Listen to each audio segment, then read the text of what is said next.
So, difference between a tight muscle and a knotted scar tissue muscle.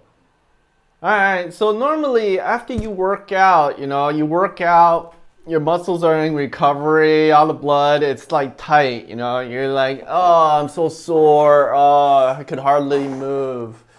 That is a tight muscle. Everybody has experience. You exercise a little too much or exercise and you're like stiff. And that's a tight muscle.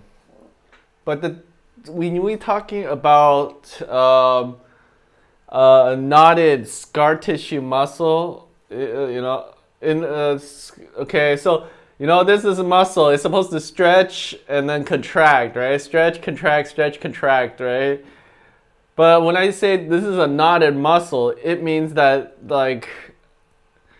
it really it's the tissue of it is like scars. It's like the fibers. I've talked about this numerous times. It's like scar tissue and like this structure of muscles. Even if you try to stretch it, you can't stretch it because it's like it's in a knot. When you try to stretch a knot, it doesn't work. You have to actually go in and break the knot, like by pressing on it, So that's the way that I talk about it.